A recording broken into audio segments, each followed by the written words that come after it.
warahmatullahi wabarakatuh. Waalaikumsalam warahmatullahi wabarakatuh. Salam sehat dan bahagia. Bapak Ibu semuanya sehat? Alhamdulillah. Baik, terima kasih. Alhamdulillah saya juga sehat. Bersyukur kehadirat Allah SWT atas kesempatan kali ini Bapak Ibu kita dapat bersama dalam pertemuan ini. Dan terima kasih sekali Bapak Ibu telah berkenan memenuhi undangan kami. Pada kesempatan ini Bapak Ibu mohon izin saya Agirika Risma akan berbagi mengenai disiplin positif. Walaupun sebenarnya Bapak Ibu beberapa waktu yang lalu kegiatan yang sama ini juga telah kita ikuti ya dengan calon guru penggerak di angkatan 6. Nah kali ini Bapak Ibu saya tidak akan banyak menyampaikan hal-hal mengenai seperti apa sih disiplin positif, tapi kita akan sharing, kita akan berbagi bersama. Siap Bapak Ibu? Sebelumnya pasti Bapak Ibu sudah ada pemahaman terlebih dahulu tentang disiplin. Saya mohon Bapak Ibu bersedia membagikan seperti apa sih yang Bapak Ibu pahami tentang apa sih disiplin itu. Bapak Ibu bisa mengakses di ini menti.com dengan kode ini, menggunakan HP pun bisa. Kita nanti di situ akan menyampaikan seperti apa disiplin yang Bapak Ibu pahami. Kita nanti akan menggali bersama memangnya apa sih disiplin itu. Ini ya Bapak Ibu, boleh mencoba untuk buka menti.com dengan kode ini.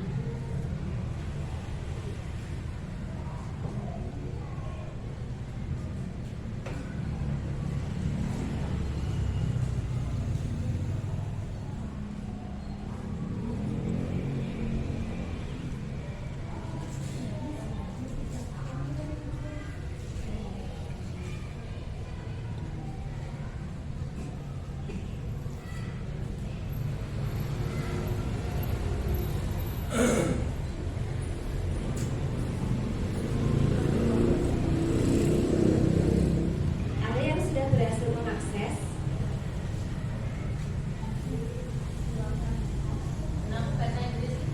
Oke.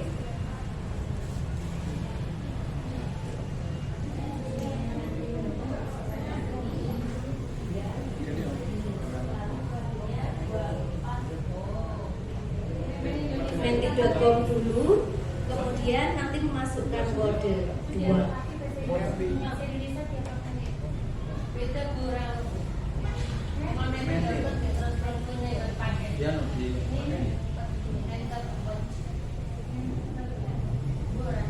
Bapak Ibu di situ sudah ada pertanyaan apa yang Bapak Ibu pahami tentang disiplin. Nah, ada 3 kali kesempatan Bapak Ibu untuk mengisikan di situ pemahaman mengenai disiplin.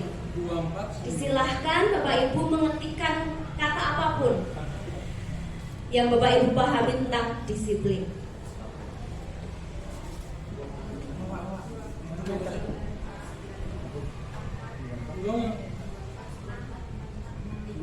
Dua empat 94 44 65. Tidak perlu pakai spasi, langsung mengetik pun bisa Pak. Kodenya saya bacakan 2494 4495.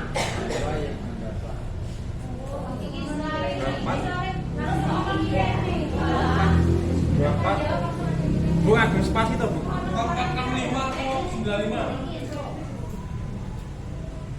2494 4465. 465. Enggak 95.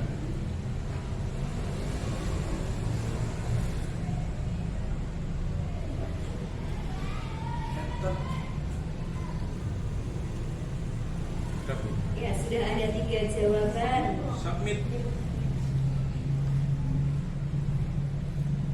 Ada lagi yang menambahkan, ada yang menjawab sesuai kesepakatan, sesuai aturan, tidak melanggar aturan, tertib, taat aturan, budaya, patuh. Apa?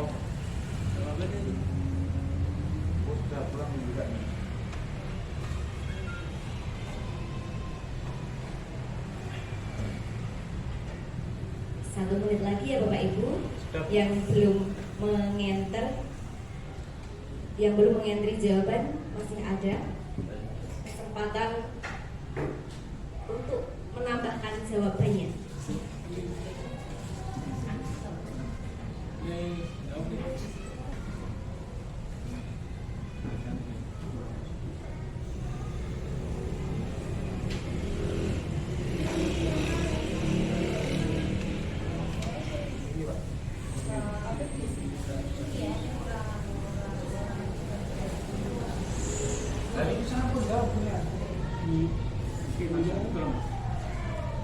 Pembiasaan baik, oke. Tetap pada jalur. Tanggung jawab, budaya baik. Taat, ada yang menuliskan saklek. Saklek ya. Ada yang menuliskan saklek itu tadi mungkin perlu dikonfirmasi. Saklek ya. Maksudnya yang dituliskan saklek tadi apa? Saklek karena aturan itu harus saklek memang harus dituruti.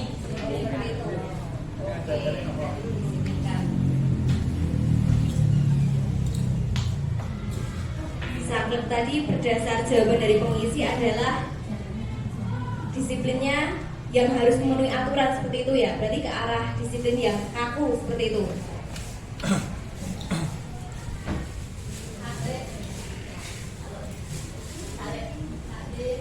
Oke, kita sudahi dahulu Bapak Ibu. Ada beragam persepsi dari Bapak Ibu tentang disiplin. Sesuai aturan, menaati aturan yang ada, berusaha untuk tertib, kesepakatan, budaya baik. Nah Bapak Ibu,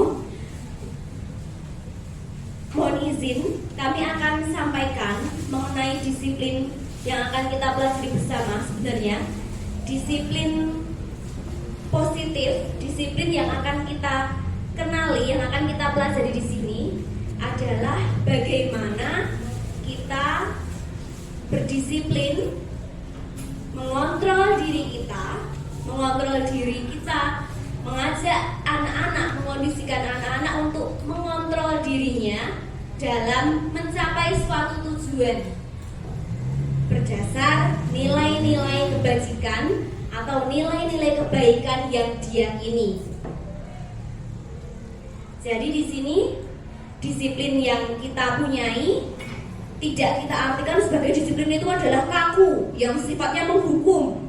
Disiplin itu nanti yang bikin stres dan sebagainya. Tapi bagaimana kita menghadirkan disiplin itu sebagai satu kesadaran, kebutuhan kita, kebutuhan anak didik kita untuk melakukan suatu hal, mencapai tujuan, mengontrol dirinya, membantunya untuk mencapai tujuan berdasar nilai-nilai kebajikan.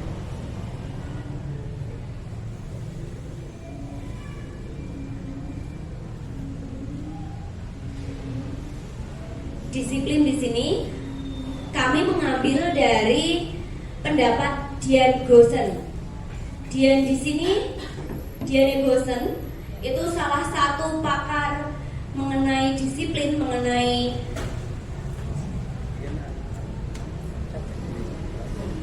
Dian Goosen ini menyampaikan bahwa disiplin itu berasal dari bahasa Latin disciplina yang artinya belajar, dan juga disciple yang artinya murid atau pengikut. Nah ini kaitannya dengan kita sebagai guru Bapak Ibu. Untuk menjadi seorang pengikut atau sebagai murid, atau kita mengondisikan murid-murid kita perlu mengajak mereka untuk memahami betul-betul alasan mengapa mereka perlu mengikuti aturan atau ajaran tertentu, sehingga nanti apa yang mereka yakini, yang akan mereka capai, tujuan mulianya itu memang benar-benar mereka tuh paham, saya itu mau gimana toh, tujuan saya apa, sehingga yang timbul adalah motivasi intrinsik, keinginan dari dalam dirinya, bukan hanya keinginan atau dorongan dari luar diri. Dan disiplin ini juga senada dengan pendapat dari Socrates dan Plato bahwa disiplin itu adalah suatu hal yang akan membuat seseorang untuk menggali potensinya mencapai sebuah tujuan. Jadi memang ketika sudah ada tujuan apa yang hendak dicapai, ketika orang itu sudah menyadari tujuannya, kemudian dia mengondisikan dirinya, nah itulah disiplin. Mengondisikan dirinya, menggali potensi diri menuju sebuah tujuan, menuju suatu hal yang itu dia hargai, dia maknai.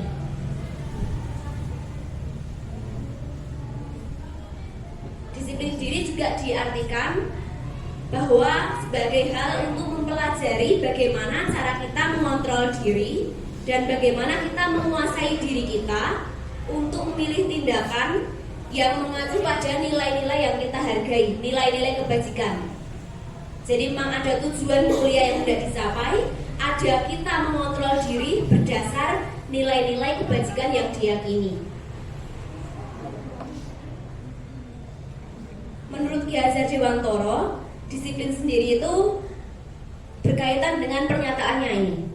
Di mana ada kemerdekaan, disitulah harus ada disiplin yang kuat. Kemerdekaan di sini bukan diartikan sebagai hal yang bebas merdeka, bebas saksai dan sebagainya, tapi adalah bagaimana secara lahir dan batinnya dia menyadari secara merdeka, dia bertanggung jawab terhadap dirinya, maka di situ ada disiplin, mengontrol diri.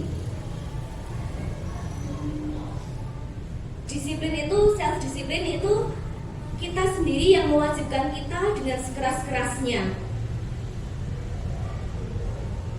mengondisikan diri kita yang mengondisikan diri kita untuk mencapai tujuan berdasar dari nilai-nilai kebajikan tadi. Disiplin diri juga diartikan sebagai kita yang bertanggung jawab terhadap apa yang dilakukan karena merasa tindakan mendasarkan tindakan pada nilai-nilai kebajikan. Nah, ini Bapak Ibu, nilai-nilai kebajikan. Nilai kebajikan itu adalah sifat-sifat positif yang merupakan tujuan mulia yang ingin dicapai. Kalau kita mengenal di dalam pendidikan kita, ada profil pelajar Pancasila. Nah, itu adalah salah satu dari beragam aliran mengenai nilai kebajikan. Intinya nilai-nilai kebajikan itu adalah hal-hal baik apa yang kita yakini dalam diri kita untuk mencapai tujuan kita.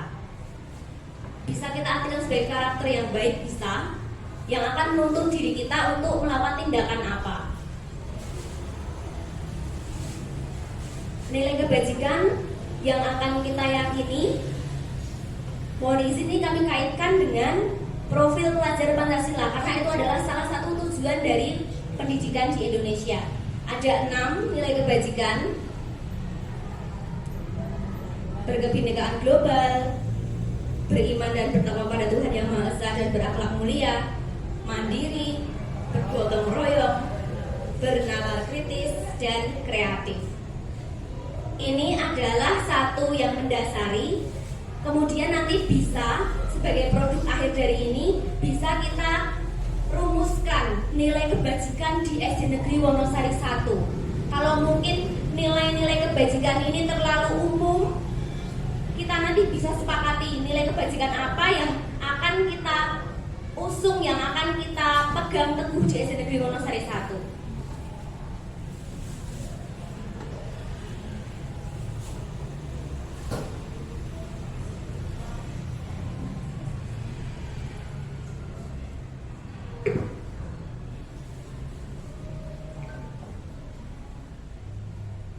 Saya lanjutkan mengenai disiplin positif.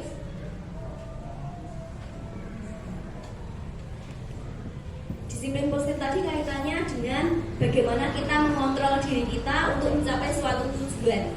Nah, di sini Bapak Ibu, disiplin positif itu merupakan satu pendekatan untuk menuntun kodrat anak, kodrat peserta didik agar berdaya dalam mengontrol dirinya, agar anak-anak agar murid kita juga bisa mengontrol dirinya, memposisikan dirinya, menguasai diri untuk memilih tindakan yang mengacu pada nilai-nilai kebajikan.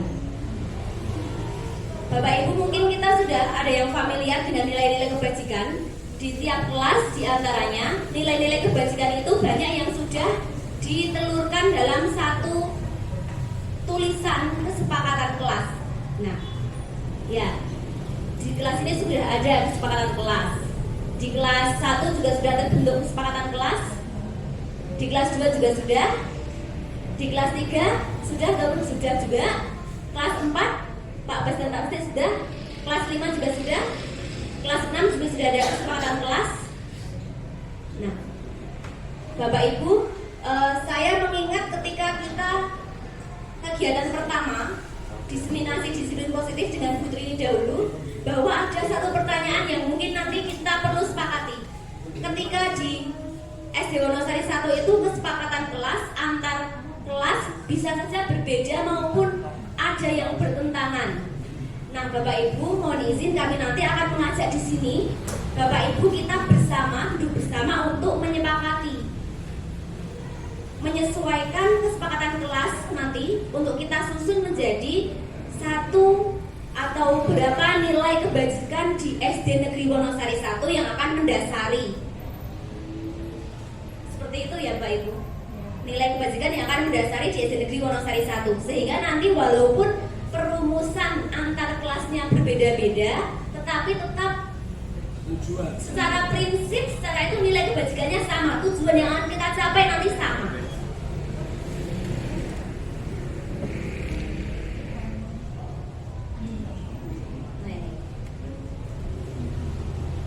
Sebenarnya Bapak Ibu, hal yang utama di sini pada disiplin positif adalah selain kita nanti menelurkan kesepakatan mengenai nilai-nilai kebajikan, yang lebih utama, hal utamanya adalah mengenai penumbuhan motivasi. Bagaimana kita mengondisikan agar murid-murid kita melakukan hal-hal tertentu itu berdasar motivasi internal, motivasi intrinsiknya, tidak hanya berdasar dari dorongan yang ada di luar, tidak hanya karena untuk memenuhi, karena untuk menghindari hukuman, karena mematuhi peraturan, tapi memang berdasar pada saya tuh butuh apa kok, seperti itu.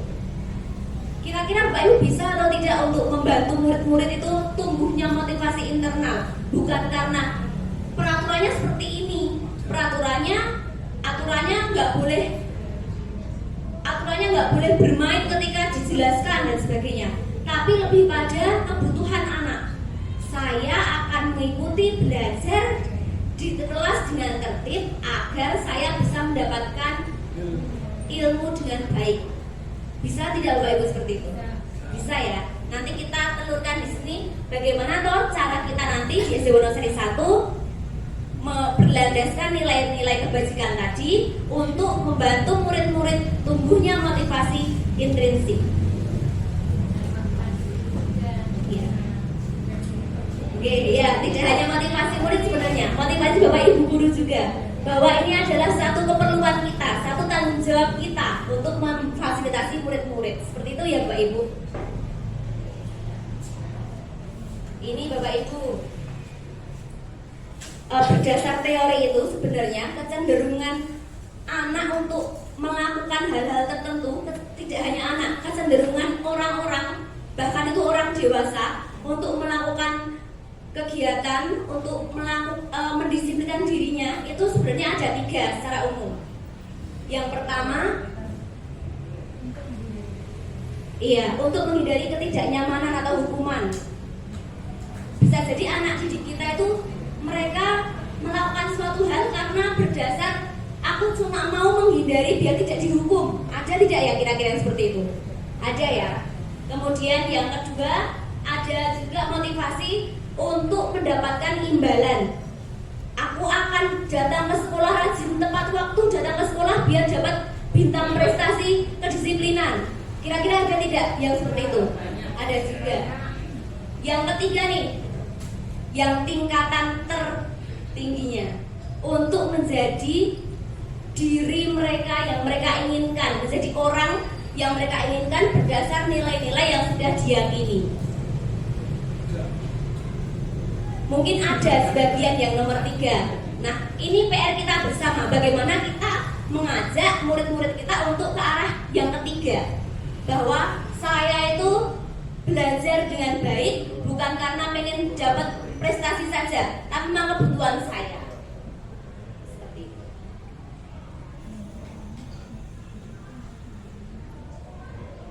Sampai di motivasi ini dulu Bapak Ibu. Adakah yang akan dikonfirmasi?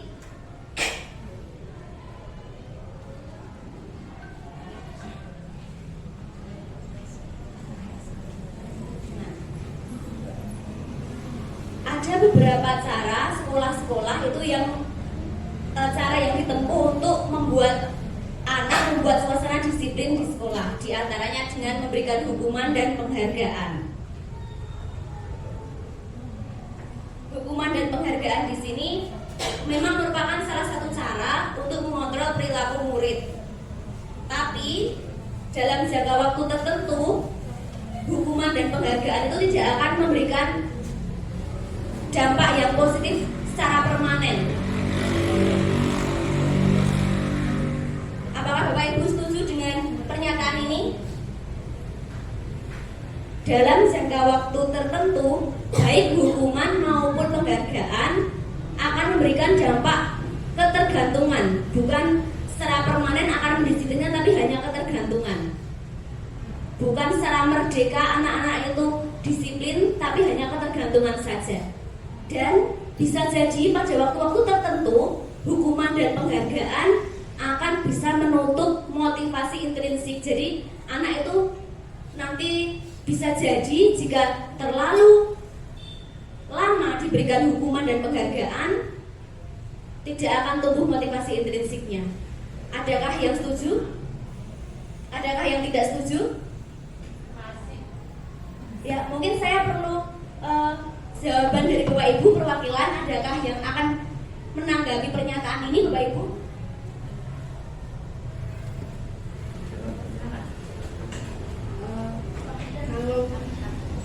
Menurut saya pribadi, hukuman atau penghargaan itu memang ketika dalam jangka waktu tertentu, terutama dalam jangka panjang, itu akan memberikan dampak ketergantungan.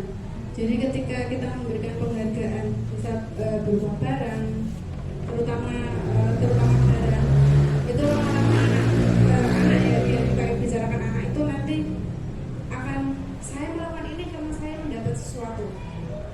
Kalau hukuman, lama-lama mereka juga akan apa yang saya lakukan ini karena ada hukuman. Ketika satu tindakan yang sama dan tidak mendapat hukuman, maka dia akan memilih untuk tetap melakukan itu. Jadi ketika jalan jangka panjang itu kayaknya tidak efektif, mungkin seperti itu.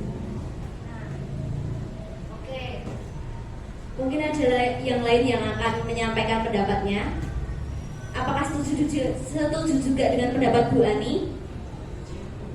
Nah, setuju? Kalau begitu Bapak Ibu, saya ingin mengajak Bapak Ibu untuk, kalau memang hukuman dan penghargaan itu terus menerus itu bisa nanti menggagalkan disiplin, membunuh motivasi internal, bagaimana cara kita untuk bisa mengajak anak disiplin tanpa hukuman dan penghargaan?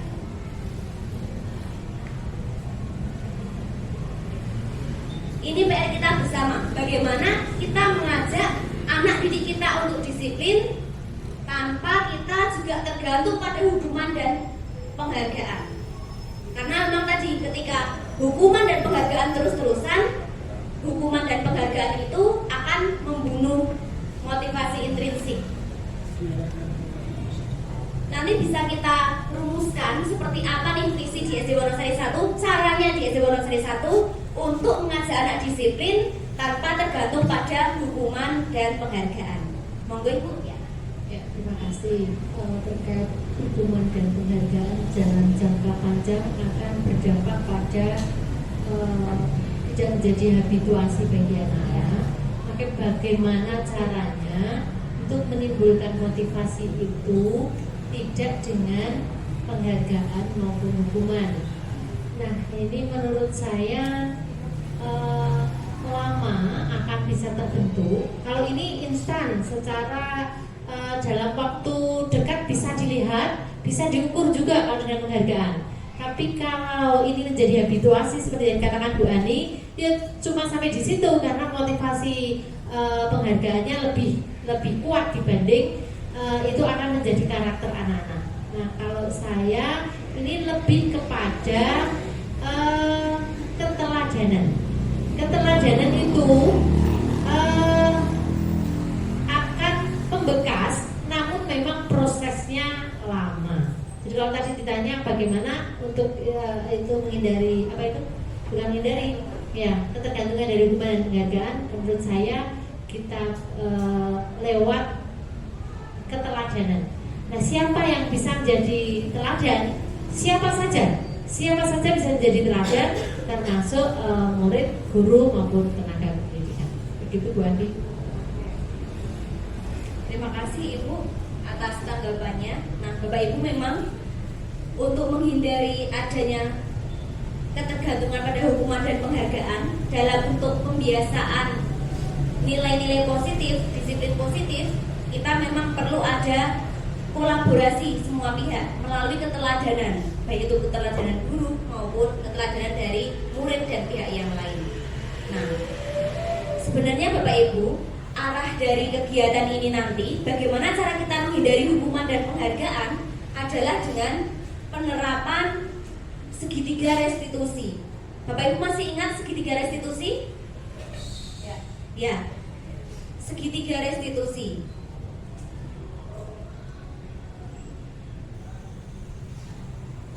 Proses menciptakan kondisi bagi peserta didik untuk memperbaiki perilaku kesalahan mereka sehingga bisa kembali pada hal yang baik, nilai-nilai kebajikan yang diyakini. Sebenarnya memang segitiga restitusi ini diterapkan ketika ada suatu kesalahan.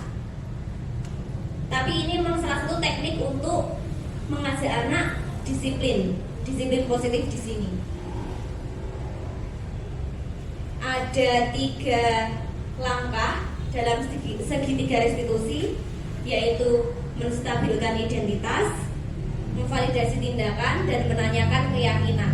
Nah, ini sebenarnya dasar dari apa yang akan kita nanti lakukan. Kita akan menyusun keyakinan, nilai-nilai kebajikan yang diyakini di SD Wonosari 1, menyusun keyakinan yang akan nanti membantu kita untuk menerapkan segitiga restitusi dan mendisiplinkan peserta didik. Kalau di kelas sudah ada kesepakatan kelas, Bapak Ibu, saya ingin bertanya dulu, ketika proses pembuatan kesepakatan kelas, bagaimana alur yang Bapak Ibu lakukan untuk menyusun kesepakatan kelas? Apakah Bapak Ibu sudah menyiapkan draftnya kemudian disampaikan ke murid-murid ataukah dengan cara yang lain? Saya mohon ada yang berbagi, karena tadi berdasar pertanyaan di awal, setiap kelas sudah punya kesepakatan kelas ya Bapak Ibu. Mungkin ada yang mau menyampaikan bagaimana penyusunan kesepakatan kelas yang sudah dilakukan di kelas? Kalau di tempat saya, untuk membuat kesepakatan kelas, saya membuat poin-poin besarnya terlebih dahulu. Kemudian anak-anak yang menentukan, misalnya terkait dengan kedatangan kalian bagaimana. Kemudian anak-anak berpendapat seperti ini. Kemudian dari poin-poin besar itu anak-anak menambahkan poin apa lagi yang perlu diadakan dalam kesepakatan tersebut. Berarti memang sudah ada kesepakatan antara guru dengan murid-murid ya? Ya. Ada lagi yang ingin berbagi Bapak Ibu, mungkin dengan cara yang lain, teknik yang lain? Mungkin Bu Trini. Terima kasih Bu Agi. Untuk di kelas 2 itu kemarin sudah dibuat aturan kelas. Kemudian kita turunkan menjadi kesepakatan atau keyakinan kelas dengan guru, kolaborasi dengan murid-murid. Jadi ada kata-kata misalnya dilarang atau tidak boleh, nah, itu kita ganti dengan kata-kata yang mungkin bisa anak-anak dibiasakan untuk apa dalam kegiatan ini, tidak dilarang membuang sampah. Nah itu biasanya seperti itu ya.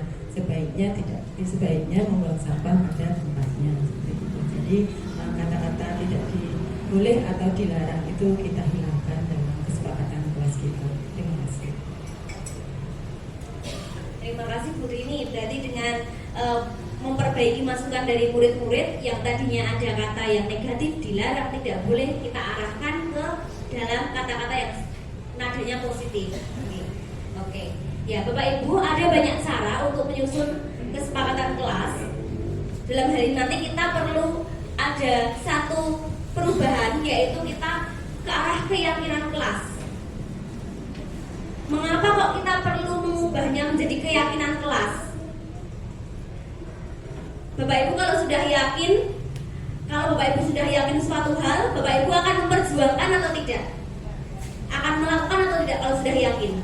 Ya, inilah landasan. Kenapa kok kita nanti arahnya bukan hanya ke kesepakatan kelas saja, tapi ke arah keyakinan, agar apa yang kita tuliskan tadi, apa yang kita sepakati itu menjadi satu yang kita yakini, yang memang akan benar-benar mendasari tindakan kita nanti, suatu hal yang menjadi keyakinan.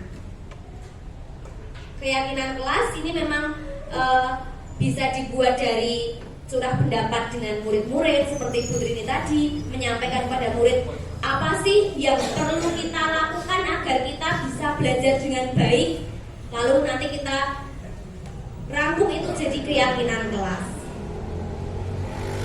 dengan berpedoman pada nilai-nilai kebajikan. Kalau tadi kita arahkan bisa ke arah profil pelajar Pancasila.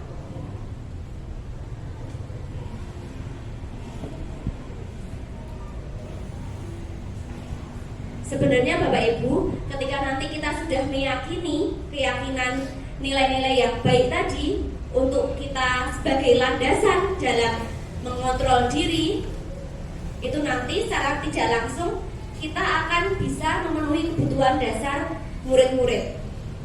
Hal yang perlu nanti kita pahami bersama di sini ketika kita menerapkan disiplin positif adalah setiap orang itu tentu akan merasa nyaman ketika melakukan suatu hal, merasa dia itu akan mampu untuk mencapai tujuan ketika kebutuhan dasarnya terpenuhi.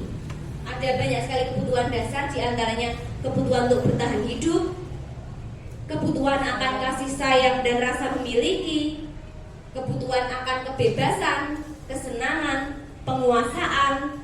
Nah, ketika kita nanti memahami tentang kebutuhan dasar, kita akan bisa membantu murid-murid kita untuk mencapai tujuan yang sudah ditetapkannya, mengontrol dirinya untuk mencapai tujuan berdasar keyakinan-keyakinan yang sudah dia miliki.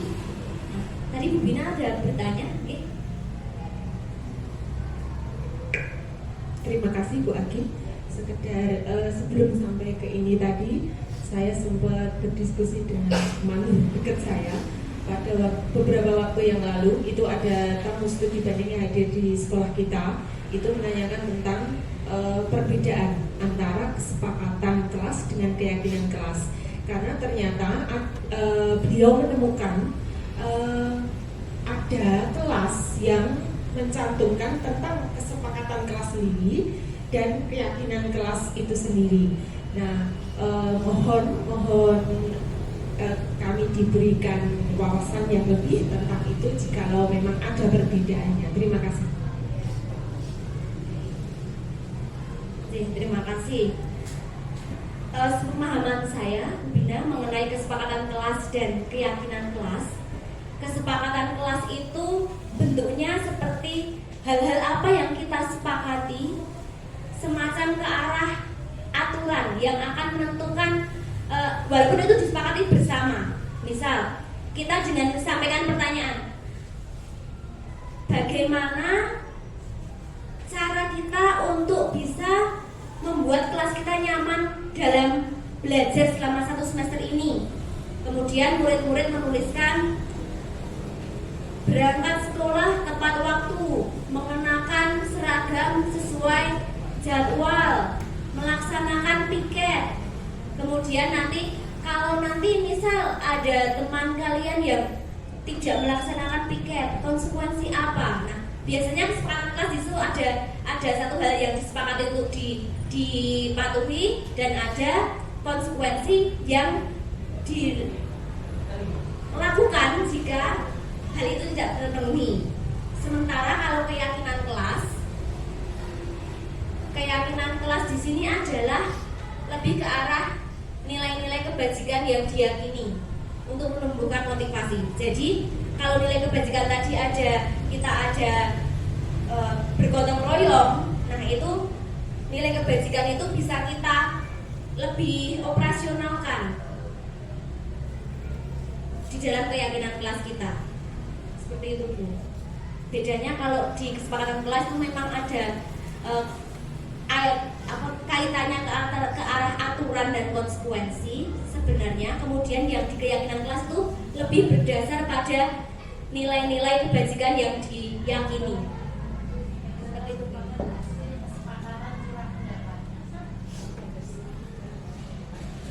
Iya. Iya.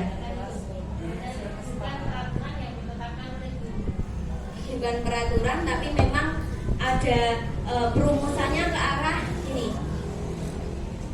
nilai kebajikan yang diyakini. Jadi keyakinan kelas, kalau Bapak Ibu kemarin ingat di beberapa video, keyakinan kelas apa yang kita yakini, keyakinan apa yang kita yakini di kelas?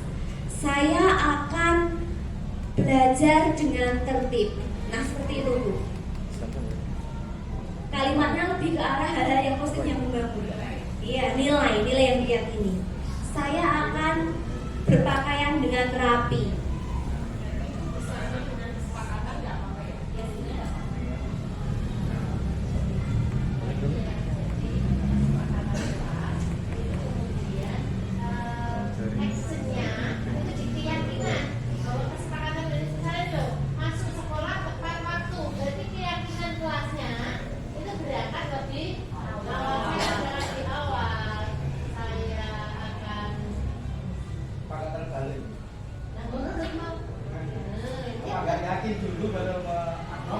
Kesepakatan kelas tidak boleh bertentangan dengan keyakinan yang sudah ada.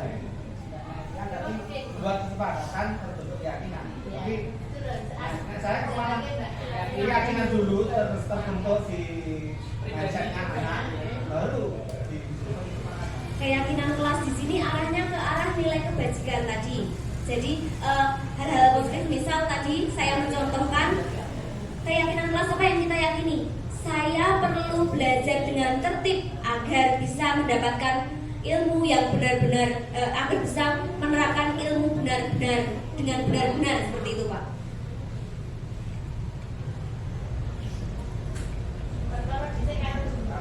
Karena ini, Bu, sepakat dulu baru membentuk keyakinan. Jangan-jangan nanti kesepakatan yang dibuat itu salah dengan nilai yang ada itu. Bisa jadi kan banyak orang itu salah, hanya beberapa yang benar sedikit, lebih banyak yang salah. Bisa jadi. Dan itu kalau terlanjur jadi keyakinan kan, bisa gimana? Mungkin lebih baik kita tanamkan yang nilai keyakinan itu baru membuat. Iya, Bapak Ibu. Arahnya di sini, jadi ada beberapa poin besar ya, Bapak Ibu. Dari disiplin tadi, arahnya ke untuk mencapai tujuan berdasar nilai-nilai kebajikan yang diyakini. Ada beberapa formulasi dari nilai kebajikan, di antaranya adalah ini, profil pelajar Pancasila. Nah, ini nanti kita akan bisa mengupas dari sini, mengoperasionalkan lagi kebinekaan global. Seperti apa toh nilai kebinekaan global itu yang diyakini di SD Wonosari 1. Jadi keyakinan di SD Wonosari 1 tadi, saya akan menghargai teman, saya akan bersikap adil, itu keyakinannya. Seperti itu. Kemudian kesepakatannya bisa jadi Kalau misal menghargai teman, saya tidak akan membuli teman seperti itu Pak. Itu ya, itu salah satu contoh saja. Berarti jadi pesannya kan Pak Panti, keyakinan dulu baru kesepakatan. Jangan boleh gitu ya. Itu bagi poinnya. Jadi Bapak Ibu, mungkin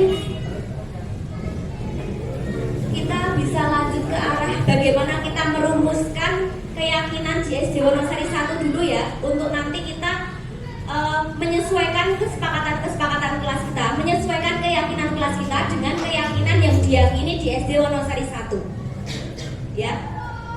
Berdasar dari ini, nilai kebajikan, profil pelajar Pancasila, atau Bapak Ibu mau mengusulkan nilai kebajikan yang lain yang nanti kita pecah untuk menjadi keyakinan SD Wonosari 1.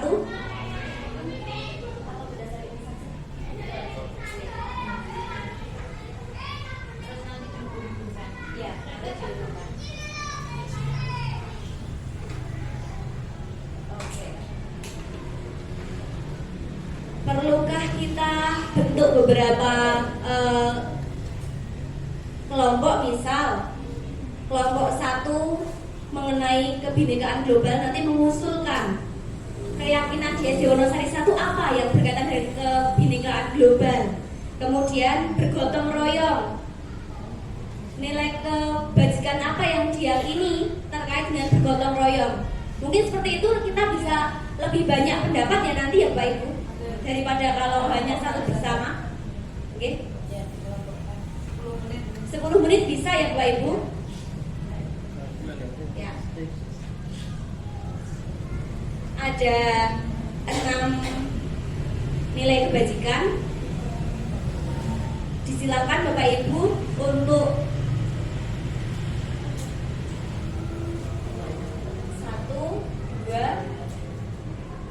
1, 2, 3, 4, 5.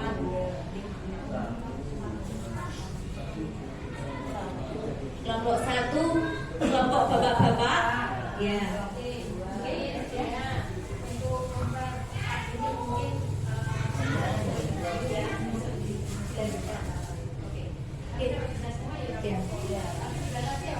Ya, kita ada 10 menit ya Bapak Ibu. Kita bikin dulu 4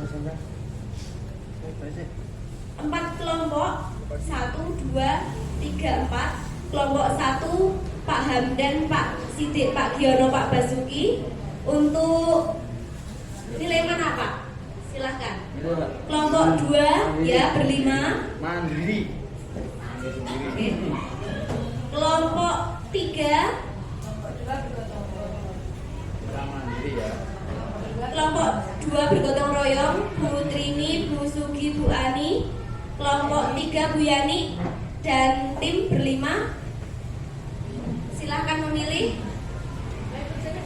Tadi Pak Sidik, kelompok Pak Sidik pilih mandiri, Bu Trini bergotong royong. Pertama itu loh, Kebinekaan global atau kreatif, nalar kritis, beriman.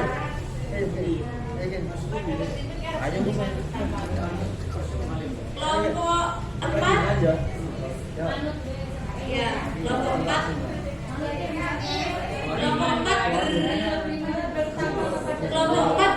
bertuju. Mohon saya pilih dua dimensi. Lebih banyak umatnya ya.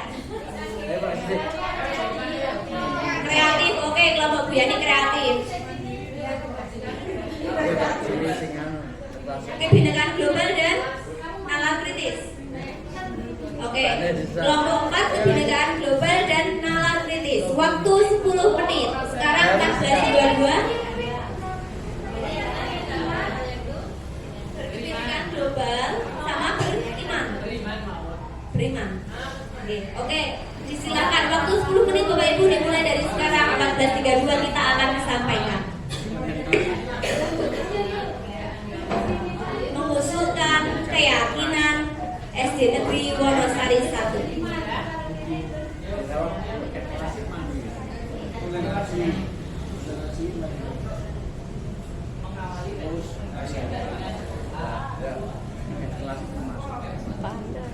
Kalau ngurusin ini yang jenengan apa? Jadi apa? Tak tulis sih. Kayak kelas.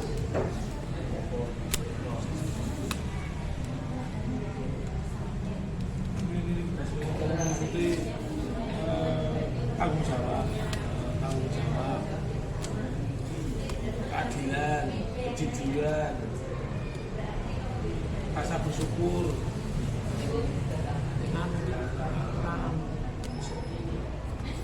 rasa kasih sayang,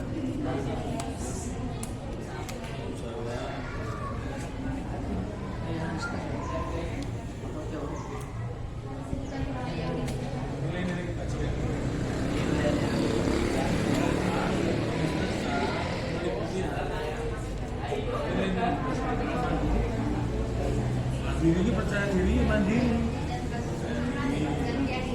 tanggung jawabnya mandiri.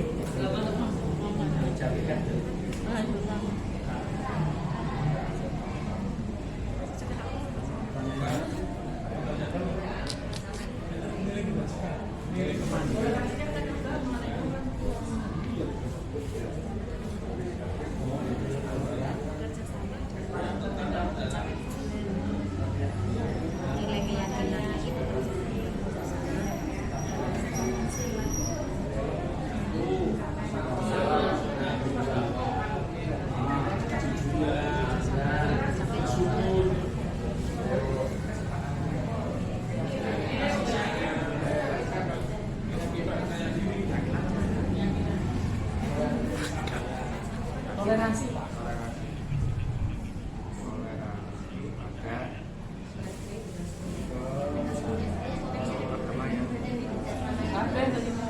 Antar pemulung agama. Toleransi antar pemulung agama.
disediakan template-nya di Drive bersama Densa di Google Slide yang keyakinan SD Negeri Wonosari 1. Jadi ini kita menerapkan salah satu teknik menyusun keyakinan, yaitu dengan surat pendapat.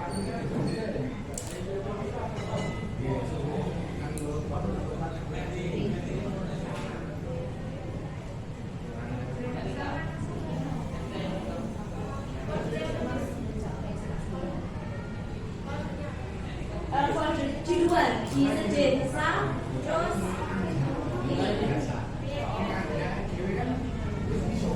keyakinan SDN Wonosari 1. Ini.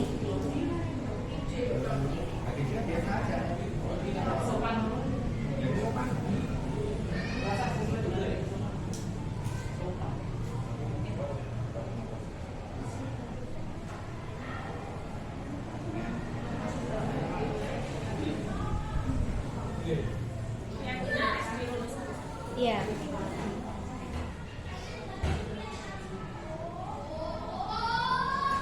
Dari keyakinan ini kita nanti bisa menyesuaikan kesepakatan kelas kita agar sesuai dengan keyakinan nilai-nilai yang diyakini di SD Negeri Wonosari 1.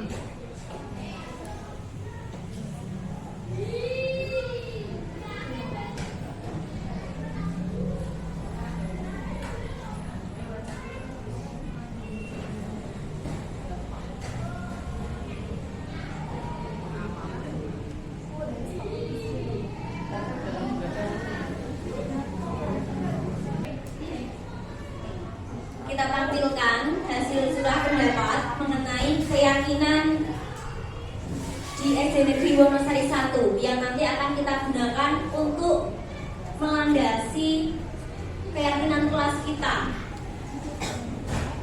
Keyakinan di SD Negeri Wonosari 1. Disilakan dari kelompok beriman dan bertakwa kepada Tuhan Yang Maha Esa dan berakhlak mulia.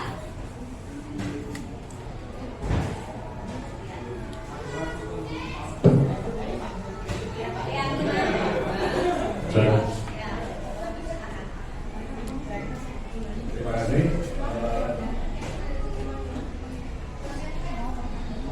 Nilai beriman dan bertakwa kepada Tuhan Yang Maha Esa dan berakhlak mulia itu kami mencoba untuk menampilkan yang pertama mengawali dan mengakhiri kegiatan dengan berdoa. Kemudian yang kedua tertib beribadah, baik itu yang beragama Islam maupun selain Islam. Yang ketiga, toleransi antar pemeluk agama, artinya saling menghormati dengan agama yang berbeda-beda. Yang keempat, sopan santun dalam bertindak dan bertutur kata. Sopan santun dalam bertindak berarti kita berusaha untuk menggali dan memberikan contoh yang baik kepada siswa dalam bentuk tindakan atau perilaku. Kemudian bertutur kata, contohnya dalam berucap dan menyampaikan sesuatu. Itu aja dari kami. Terima kasih. Baik, terima kasih dari kelompok beriman dan bertakwa. Ada masukan dari Bapak Ibu yang lain. Ini adalah masukan dari kelompok pertama. Atau mungkin ini rancangan dulu, nanti kita menggunakan nilai jari. Ya. Kami lanjut, yuk ke nilai berkebinekaan global.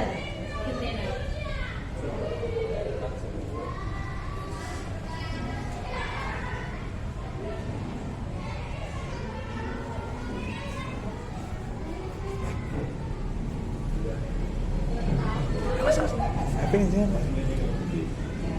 nilai dari kebinekaan global itu yang pertama bermain dengan teman tanpa membedakan. Kemudian yang kedua ada toleransi, karena anak-anak kan banyak yang agamanya beda-beda, mereka latihan toleransi.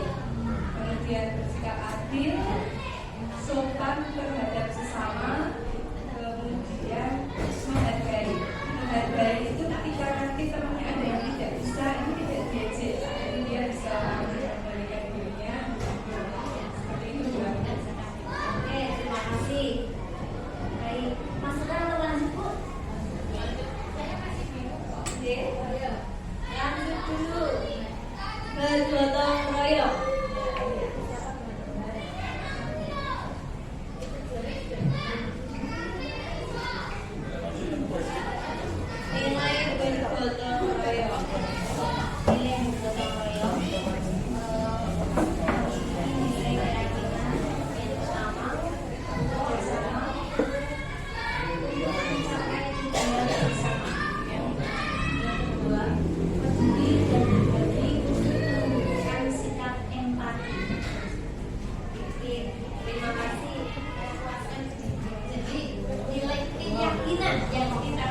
Yang kedua, keyakinan kita bahwa peduli dan berbagi itu kita yakin akan menimbulkan sikap empati.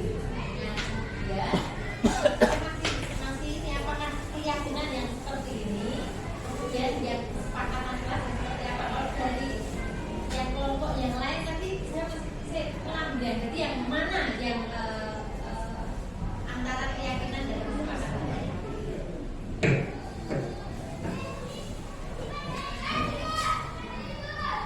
Lanjut, mandiri.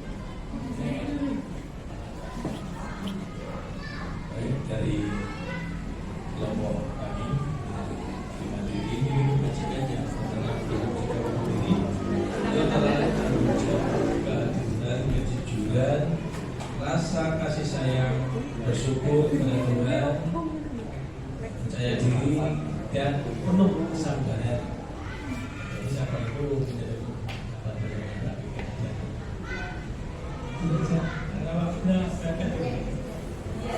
Ya, terima kasih. Ini masih terlalu umum ya. Ini nilai yang masih dasar. Nanti mungkin bisa kita operasionalkan lagi.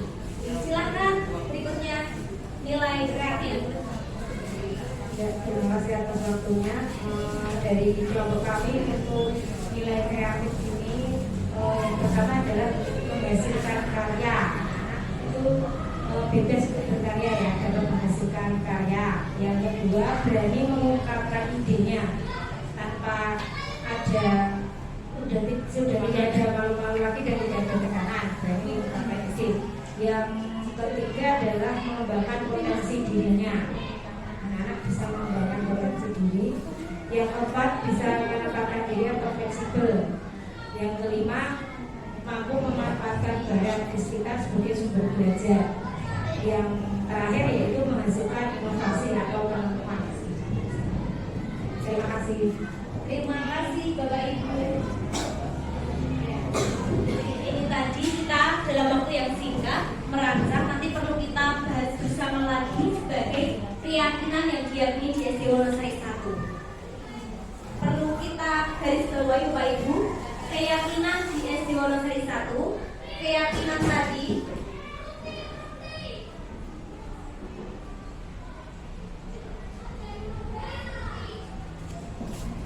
keyakinan di sini adalah nilai-nilai kebajikan yang diyakini.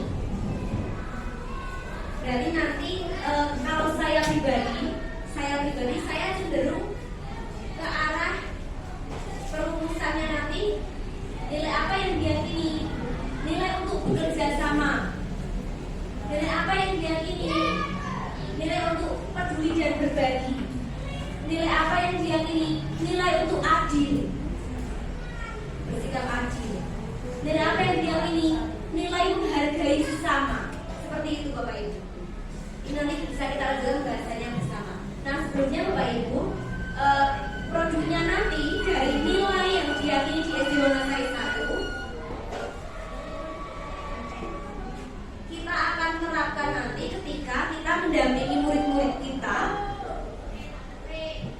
ketika kita menerapkan segitiga restitusi untuk membantu murid-murid jika ternyata mereka mengalami kegagalan dalam melakukan suatu hal, jika ternyata mereka mengalami kesalahan, melakukan kesalahan di situ.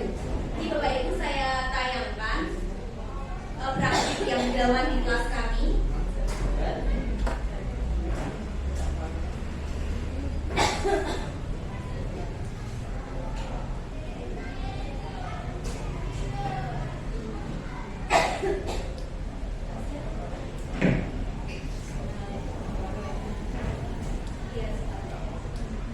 Nah ini ceritanya menerapkan keyakinan kelas ketika ada murid saya yang mereka bermain bola di dalam kelas.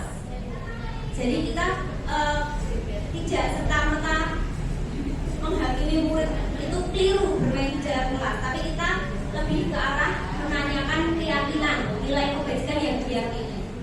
Nah ini ceritanya murid-murid sedang bermain, mengajak temannya bermain bola. Lalu mereka bermain bola di kelas.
bermain bola di dalam kelas.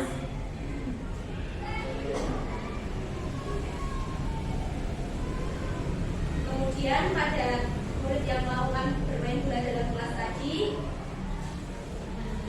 kita tanyakan lagi, kita cross check, apakah benar tadi melawan hal itu?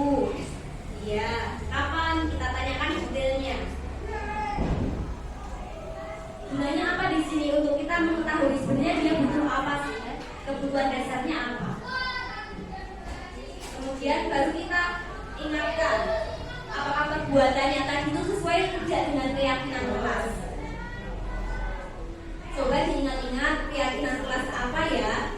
Keyakinan kelasnya menjaga kenyamanan. Kemudian saya tanyakan, berarti kita perlu menjaga kenyamanan di situ. Ketika bermain bola dalam kelas saat istirahat itu termasuk menjaga keamanan, menjaga kenyamanan tidak? Tidak. Kita kembali lagi pada kesepakatan kelas kita bahwa boleh bermain bola ketika di halaman. Nah di sini adalah kita menanyakan keyakinan. Kemudian ya masih ingat ya kita tadi menjaga kenyamanan. Lalu mencapai identitasnya apa sih yang akan kita lakukan untuk membantu murid tadi untuk memperbaiki hal yang dilakukannya tadi. Kalau begitu apa yang akan dilakukan selanjutnya? Tidak akan mengulangi. Kemudian kan ini belum mengarah ke arah di kelasnya tadi. Apa hal ini apa yang akan dilakukan? Memberitahu teman. Jadi kita ke arah dialognya mengajak mereka untuk melakukan perbaikan. Bukan kita memaksakan, tapi mengarah mereka yang akan menentukan perbaikan apa yang akan dilakukan. Seperti itu Bapak Ibu. Nanti akan saya tayangkan kembali mengenai praktik penerapan segitiga restitusi. Terima kasih Bapak Ibu.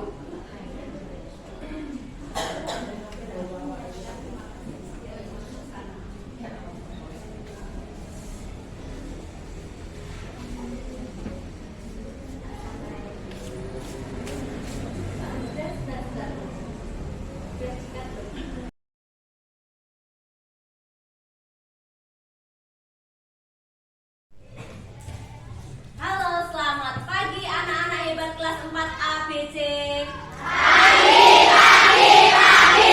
Yes. Bagaimana kabarnya hari ini? Baik.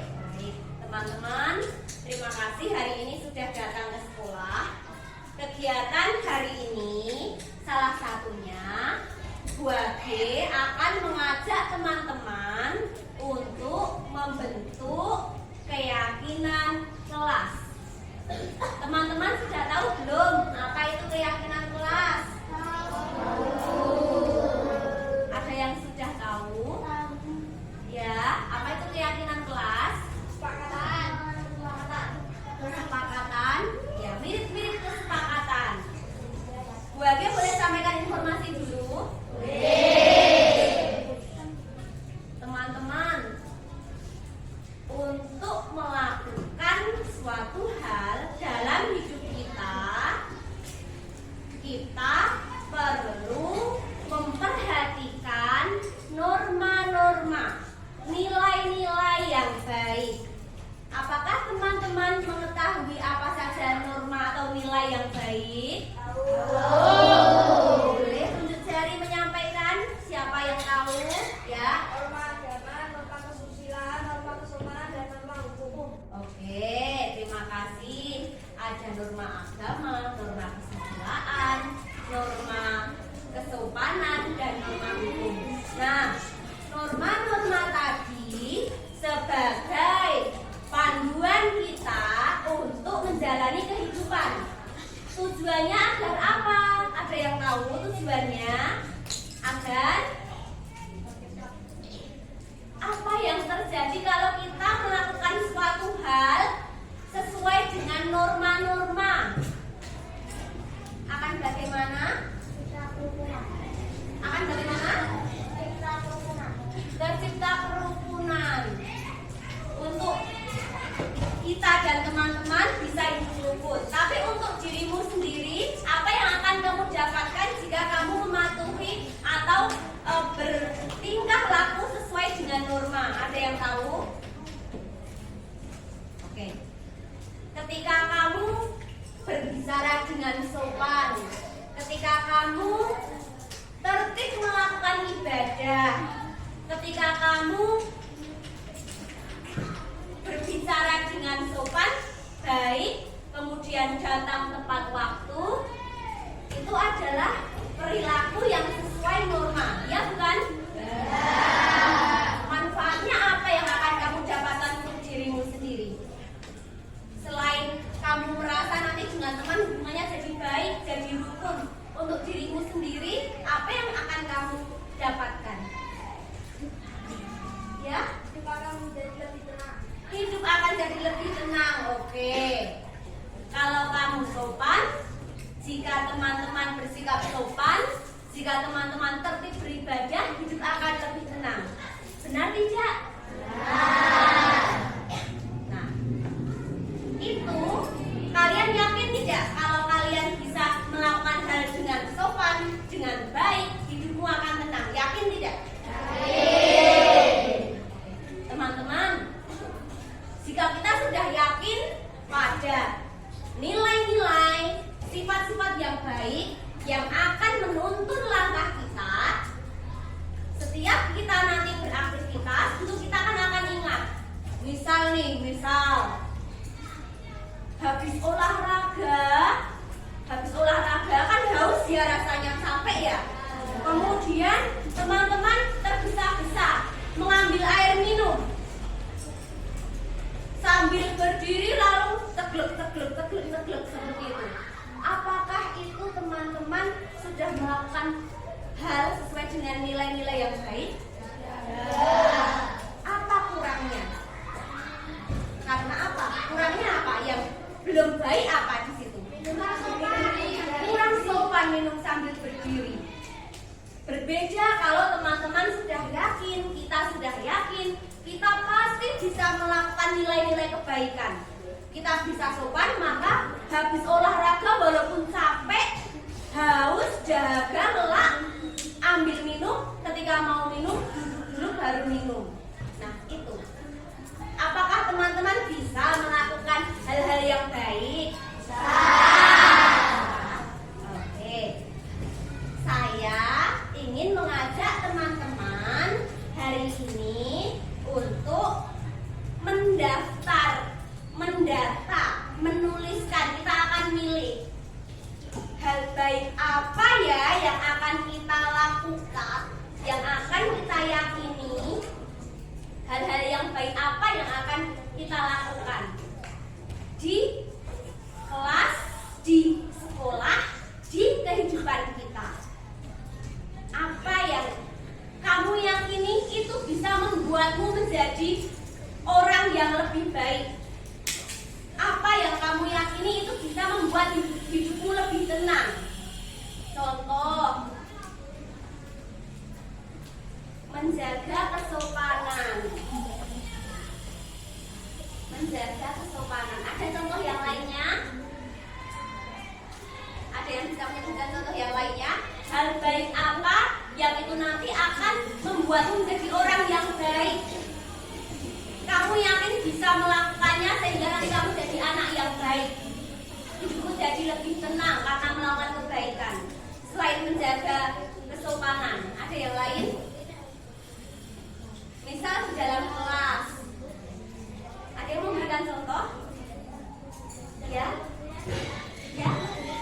Menjaga kebersihan. Oke, saya mau mengajak teman-teman untuk menuliskan hal-hal yang baik yang akan kamu lakukan, yang bisa kita lakukan di kelas, di sekolah, agar kita jadi orang yang lebih baik. Bisa? Saya sediakan beberapa lembar kertas, tapi ini saya bagikan nanti setiap anak mendapatkan satu lembar kertas, dan nanti kita akan berikan waktu untuk menuliskan hal baik apa yang dilakukan yang kita yakini bisa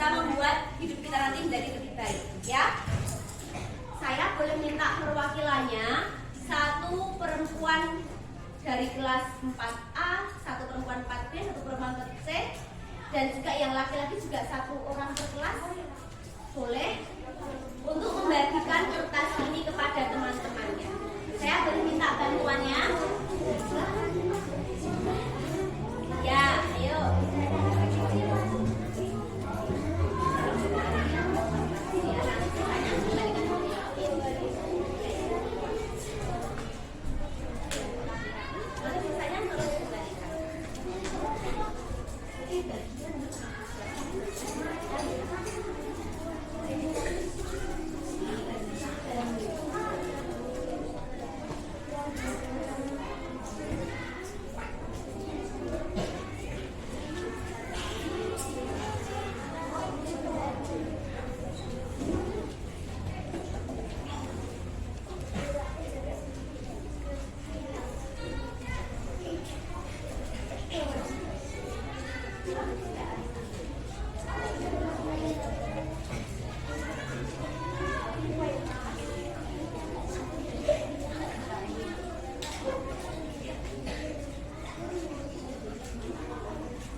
yang sudah selesai.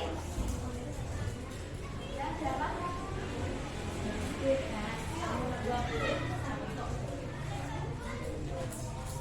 Saya lanjutkan.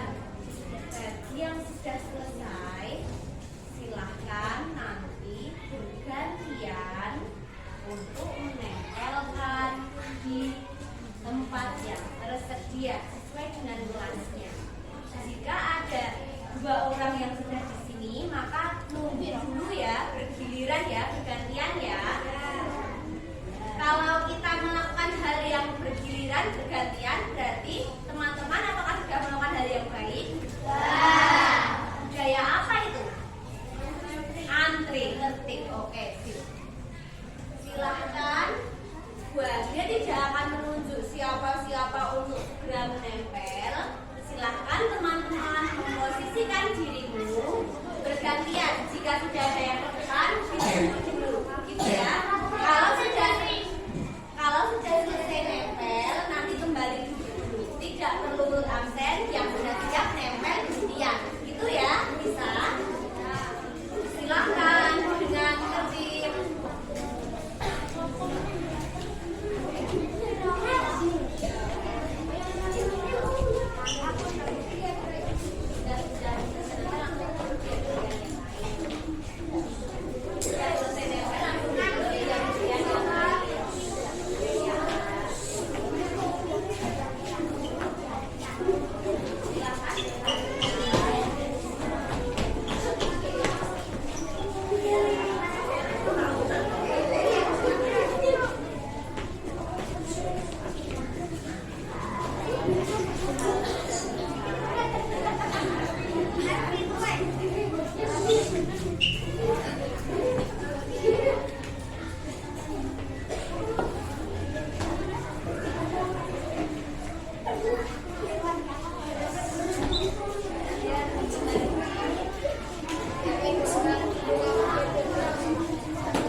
belajar di kelas 4 ABC, apakah bisa menjaga kebersihan?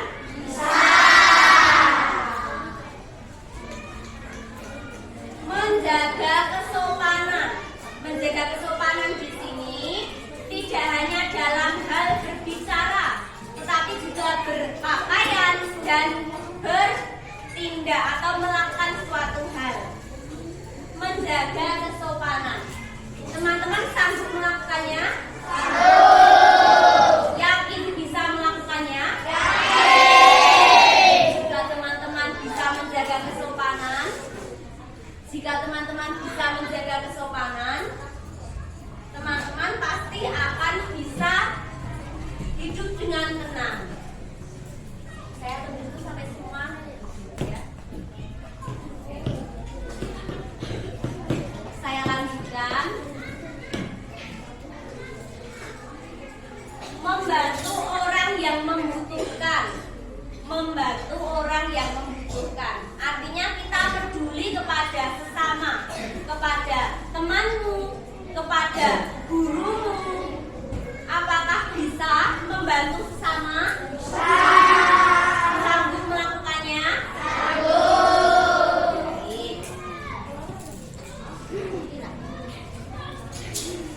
Menghargai orang yang sedang berbicara. Nah, di sini ada yang menuliskan menghargai orang yang sedang berbicara. Ketika menghargai orang yang berbicara, apa yang kita lakukan menghargainya? Bagaimana caranya? Tidak memotong pembicaraan. Kemudian selain itu tidak menyela, mendengarkan dengan tertib. Ya. Apakah sanggup melakukannya? Sanggup. Baik, ini yang akan kita pegang ya. Kita percaya kita pasti bisa menghargai orang yang berbicara, menghargai orang lain. Ada yang menuliskan kita bisa menciptakan kerukunan. Bisa menciptakan kerukunan. Apakah bisa menciptakan kerukunan? Bisa. Bagaimana caranya menciptakan kerukunan? Ya, damai. Cara yang lainnya apa? Toleransi, menghargai. Boleh tidak membuli? Tidak. Melakukan perundungan boleh tidak? Tidak. Apakah mengejek itu bisa menjaga kerukunan? Tidak. Berarti di sini kita sepakat ya, kita bisa menjaga kerukunan. Artinya kita akan menghargai orang lain, tidak melakukan pembulian, tidak mengejek dan hal-hal negatif lainnya. Bisa? Bisa. Baik teman-teman, boleh saya lanjutkan lagi? Boleh. Terima kasih. Teman-teman sudah menuliskan nilai-nilai yang akan kalian yakini dan kita akan menepatinya. Kita akan menggunakan nilai-nilai ini, hal-hal yang baik ini untuk panduan kita ketika berkata-kata, ketika kita berperilaku, ketika kita bersikap, baik itu di kelas, di sekolah maupun di luar sekolah, ya. Apakah teman-teman yakin bisa melakukannya? Yakin. Terima kasih. Ini nanti kita akan pajang di kelas menjadi pengingat kita yang akan kita lakukan, ya. Baik, kalau begitu berikutnya teman-teman, setelah ini sudah masuk waktu istirahat. Teman-teman, kami berikan waktu untuk istirahat dulu. Setelah itu nanti kita masuk ke kelas lagi untuk melanjutkan kegiatan proyek, ya. Terima kasih teman-teman. Selamat siang. Siang. Siang. Yes. Oke.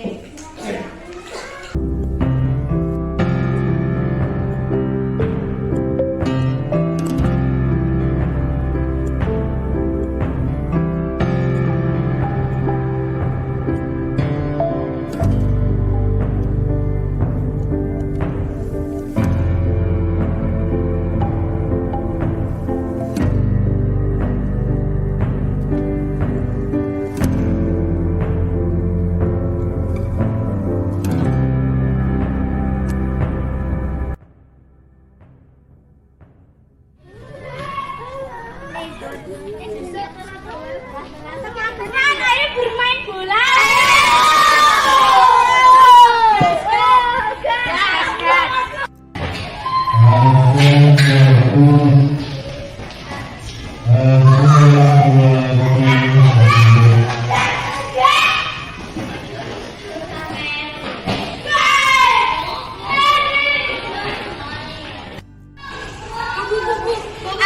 Ada yang main bola di kelas. Main bola di kelas? Iya.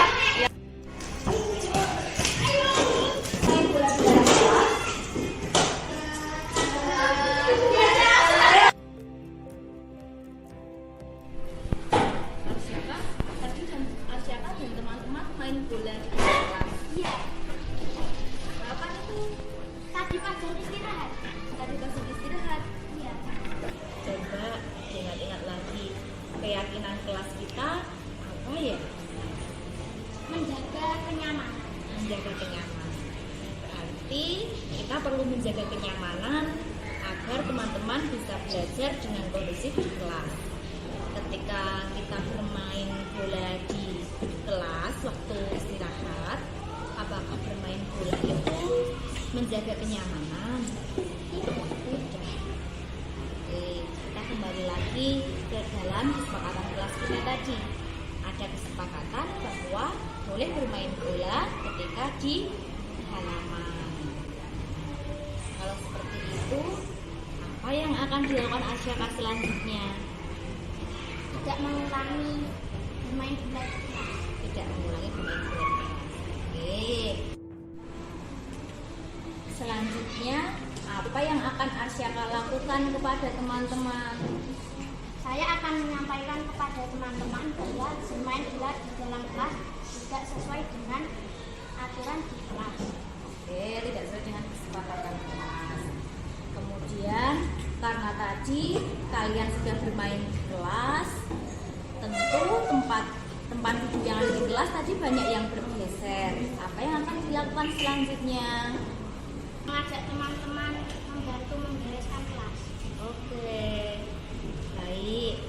Apakah Arsyaka sudah mengerti sekarang ketika bermain bola di dalam kelas pada saat istirahat tidak sesuai dengan keyakinan kelas kita, yaitu menjaga kenyamanan. Berarti Arsyaka nanti yang pertama akan menyampaikan ke teman-teman kalau bermain bola dalam kelas tidak sesuai dengan keyakinan kelas ya. Kemudian yang kedua, untuk memperbaiki lingkungan di kelas, apa yang akan Arsyaka lakukan tadi? Membereskan tempat duduk dan lain-lain. Membereskan tempat duduk dan lain-lain sama dengan teman-teman. Baik, terima kasih Arsyaka. Semoga dengan pembelajaran ini tadi Arsyaka dan teman-teman akan lebih baik lagi dan kelas kita akan semakin nyaman. Oke, terima kasih.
Yang membuat gambar siapa?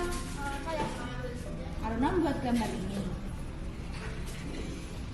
Coba tolong diceritakan. Menurut Aruna, gambar ini bagaimana ya?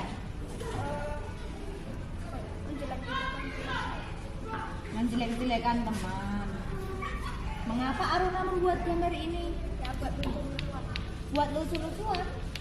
Aruna tahu tidak respon orang yang lain, respon temanmu yang kamu edit gambarnya ini, bagaimana perasaannya? Temanmu sedih kan kalau kamu mengedit foto seperti ini? Berarti perbuatanmu tadi mengedit foto bisa membuat orang lain sedih. Aruna, coba Aruna ingat-ingat keyakinan kelas kita apa ya? Saling menghormati antar teman. Bagus, itu memang keyakinan kelas kita. Nah sekarang coba Aruna menilai perbuatan Aruna tadi mengedit gambar teman untuk menjelek-jelekan, apakah sesuai dengan keyakinan kelas kita? Tidak sesuai. Berarti boleh dilakukan atau tidak? Tadi perbuatan Aruna mengedit gambar fotonya Fahri ternyata kan membuat Fahri sedih. Apa yang akan Aruna lakukan sekarang? Meminta maaf kepada Fahri. Aruna akan minta maaf pada Fahri. Selain itu, apalagi? Berteman baik dengan Fahri. Berteman baik dengan Fahri. Baik. Dua kegiatan tadi untuk memperbaiki hubungan antara Aruna dengan Fahri. Aruna akan meminta maaf dan berteman baik dengan Fahri. Oke. Kemudian selain itu, hal yang lain lagi di kehidupan yang selanjutnya, apa yang akan Aruna lakukan? Berteman baik dengan seluruh teman. Berteman baik dengan seluruh teman. Baiklah Aruna, semoga niat baik Aruna tadi bisa menjadikan Aruna menjadi anak yang lebih baik lagi, tidak mengulang perbuatan yang bisa menyakiti hati orang lain.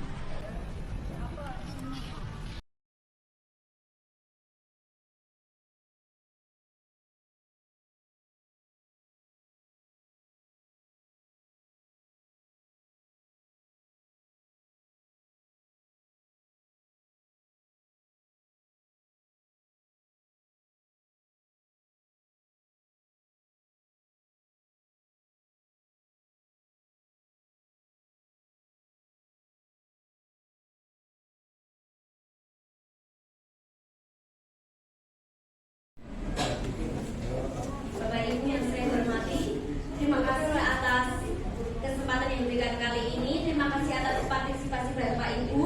Semoga apa yang kita lakukan di hari ini dengan kita menyusun keyakinan SD Negeri Wonosari 1 akan membantu kita dalam mengajak murid-murid kita untuk menerapkan disiplin. Mohon maaf bila ada kekurangan. Selamat siang. Wassalamualaikum warahmatullahi wabarakatuh.